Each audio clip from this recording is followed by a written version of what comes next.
আজ আমরা দেখব কিভাবে অদিপ রেখা অঙ্কন করতে হয়। এর জন্য আমি একটি গণসংখ্যা নিবেশন সারণী নিলাম। তো আমরা জানি অদিপ রেখা অঙ্কন করতে ক্রমজয়িত গণসংখ্যা সারণীর প্রয়োজন হয়। এর জন্য আমরা লিখব অদিপ রেখা অঙ্কনের সারণী।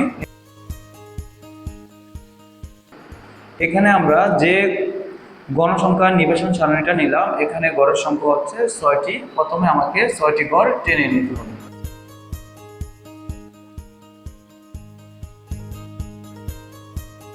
এখন এই গড়টাকে আমাকে 3 ভাগ করতে হবে। আমি গড়টাকে 3 ভাগ করে নিলাম। এখন আমাকে প্রথম গড়ে লিখতে হবে শ্রেণীব্যক্তি, দ্বিতীয় গড়ে লিখতে হবে ঘনসংখ্যা এবং তৃতীয় গড়ে লিখতে হবে ক্রমজয়িত ঘনসংখ্যা। মূলত অদিপ রেখা অঙ্কনের সারণীটা হচ্ছে ক্রমজয়িত ঘনসংখ্যা।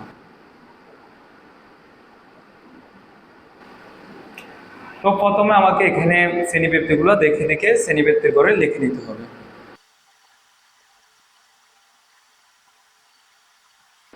তারপর আমাকে গণসংখ্যাগুলো দেখে দেখে লিখে নিতে হবে। তো আমার শ্রেণীব্যক্তি এবং গণসংখ্যা লিখে শেষ। এখন আমাকে ক্রমজয়িত গণসংখ্যা লিখতে হবে। এর জন্য আমাকে প্রথম গড়ের গণসংখ্যাটা প্রথম ক্রমজয়িত গণসংখ্যার গড়ে লিখতে হবে। তারপর প্রথম ক্রমজয়িত গণসংখ্যাটা আমাকে দ্বিতীয় গণসংখ্যার সাথে যোগ করতে হবে। মানে এই 8-এর সাথে আমার 12 যোগ করে দ্বিতীয় ক্রমজয়িত গণসংখ্যার ঘরে লিখতে হবে। তো 8-এর সাথে 12 যোগ করলে হবে 20, আমাকে এখানে 20 লিখতে হবে। তারপর একইভাবে আমাকে এখানে দ্বিতীয় গড়ের ক্রমজয়িত গণসংখ্যার সাথে তারপরের গড়ের গণসংখ্যা যোগ করতে হবে। তার মানে হচ্ছে 20-এর সাথে আমাকে 15 যোগ করতে হবে। 20-এর সাথে 15 যোগ করলে আমার হবে 35। তারপর একইভাবে 35-এর সাথে আমার 18 যোগ করতে হবে। 35-এর সাথে 18 যোগ করলে আমার হবে 53 এবং 53-এর সাথে 27 যোগ করলে হবে 60। এ হচ্ছে আমার ক্রমজয়িত গণসংখ্যা সারণী। তো এখন অদিপ রেখা অঙ্কন করার জন্য আমাদেরকে একটি লেখা লিখতে হবে। আমরা এখন লেখাটা লিখব।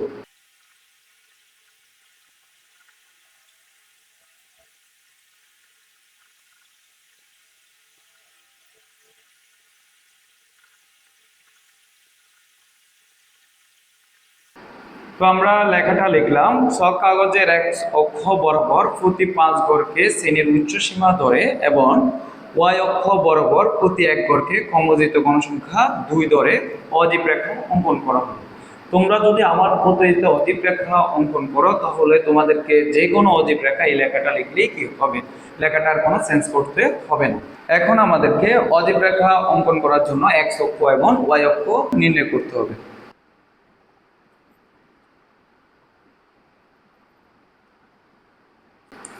তো আমি এখানে লম্ব বরাবর ওয়াই অক্ষ ধরে নিলাম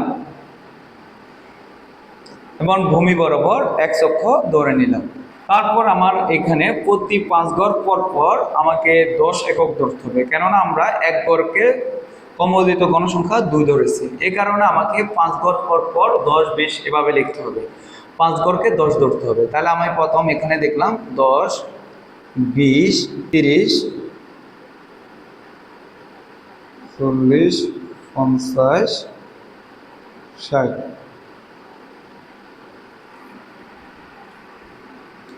যেহেতু আমি এখানে প্রতি 1 গড়কে ক্রমজয়িত গণসংখ্যা 2 ধরলাম, সেহেতু আমাকে প্রতি 5 গড়কে 10 ধরতে হবে, 10 গড়কে 20 ধরতে হবে। এভাবে আমাকে এখানে লিখতে হবে। তারপর আমাকে এখানে লিখতে হবে ক্রমজয়িত গণসংখ্যা এবং এক্স অক্ষে আমাকে শ্রেণীর উচ্চ সীমা ধরতে হবে। শ্রেণীর উচ্চ সীমা কিভাবে লিখবো, আমরা এখানে এই অংশটা লিখবো। এই অংশটা লেখার ক্ষেত্রে এখানে 21কে আমরা 1 গড় আগে ধরবো, মানে 20 ধরবো। তার মানে এখানে আমাকে গড়ে গড়ে 20, এরপরে কত 30 ঘরে ঘরে লিখতে হবে। তারপর হচ্ছে 40, তারপর হচ্ছে 50, তারপর 60, তারপর কি 70, এভাবে লিখতে হবে। তারপর এখানে আমাকে লিখতে হবে শ্রেণীর উচ্চসীমা। শ্রেণীর উচ্চসীমা বিষয়টা তোমাদেরকে আমি আরেকটু ক্লিয়ার করে বুঝিয়ে দিই। দেখো, ওয়াই অক্ষ বরাবর আমাকে কমোদিত গণসংখ্যা ধরতে হবে। এই জন্য আমি যেহেতু কমোদিত গণসংখ্যা প্রতি এক গড়কে 2 ধরছি, আমাকে 5 গড় সমান 10, 20 এভাবে লিখতে হবে। 10, 20, 30, 40, 50, যেহেতু আমার কমোদিত গণসংখ্যা 60, আমাকে 60 পর্যন্ত লিখলে হবে। তারপর এক্স অক্ষ বরাবর আমি যেহেতু শ্রেণীর উচ্চসীমা ধরেছি, সেহেতু আমাকে শ্রেণীর এই উচ্চসীমাটা লিখতে হবে। এখানে 21 থেকে লিখলে হবে, 21 থেকে না লিখে আমাকে একবার আগে থেকে লিখলে হবে। 21-এর আগের সংখ্যা হচ্ছে তোমার 20, সেহেতু আমি এখানে 20 থেকে ঘরে ঘরে লিখতে হবে। অজীব রেখার ক্ষেত্রে মনে রাখতে হবে ঘরে ঘরে লিখতে হবে, আর বহুভুজ এবং আয়তলেখের ক্ষেত্রে দাগে দাগে লিখতে হবে। তো এখন আমরা কিভাবে অজীব রেখা অঙ্কন করতে হয় সেটি দেখব।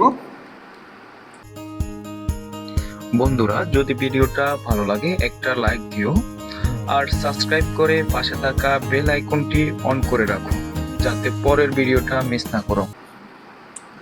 এর জন্য প্রথমত আমাকে এখানে 2টা আঁক দিতে হবে, কেননা আমি এখান থেকে শুরু করব। তো এখানে দেখো, অজীব রেখা অঙ্কন করার জন্য আমাদেরকে কমোদিত গণসংখ্যা সারণী ধরতে হবে। তো এই ক্ষেত্রে দেখো, আমার প্রথম গড়ের কমোদিত গণসংখ্যা হচ্ছে 8। প্রথম গড় থেকে আমাকে 8-এর অর্ধেক 4 গড় উপরে উঠতে হবে, কেননা আমি এখানে প্রতি এক গড়কে 2 একক করে ধরছি, সেহেতু 8-এর অর্ধেক আমাদের ধরতে হবে। 8কে যদি আমরা 2 ভাগ করি তাহলে আমরা পাবো 4। তাহলে প্রথম গড়ে আমাকে 4 গড় উপরে উঠতে হবে, 1, 2, 3, 4। তারপরে দেখো, আমার এখানে দ্বিতীয় ঘরে আছে আমার 20, যেহেতু এখানে আমার 20 বরাবর আছে, আমাকে দ্বিতীয় ঘরে 20 লিখলেই হবে। তারপর দেখো, তৃতীয় ঘরে আছে আমার 35। 35 এখানে নেই, আমার এখানে 30 পর্যন্ত আছে, আমি 30 পর্যন্ত ধরবো। তারপর দেখো, এক্সট্রা আমার এখানে 5 আছে। 5কে যদি আমরা 2 ভাগ করে আমরা পাবো 2.5। তার মানে আমাকে 2 ঘর উঠে আরেক ঘরের অর্ধেক উঠতে হবে। তো আমি এখানে 30 বরাবর নিলাম, তারপর 5-এর জন্য আরো 2.5 ঘর নিতে হবে। তো এখান থেকে আমি 2.5 ঘর গণবো, 1, 2, আরেক ঘরের অর্ধেক। তারপর আমার আছে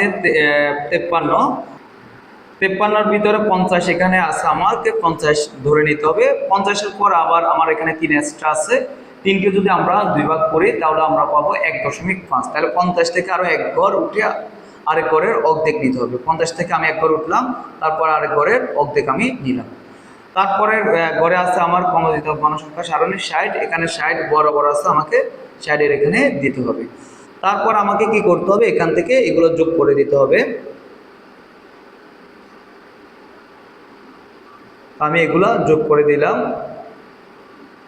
তারপর যোগ করে দেওয়ার পর এটি আমার অজীব রেখা হয়ে গেছে। তো আমি এখানে অজীব রেখা লিখে দিতে পারি, অজীব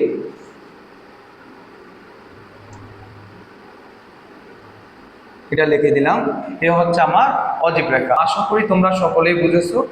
যদি বুঝে থাকো, আমার পরবর্তী ভিডিওগুলো পাওয়ার জন্য এখনই আমার চ্যানেলটি সাবস্ক্রাইব করে আমার সাথে থাকতে পারো।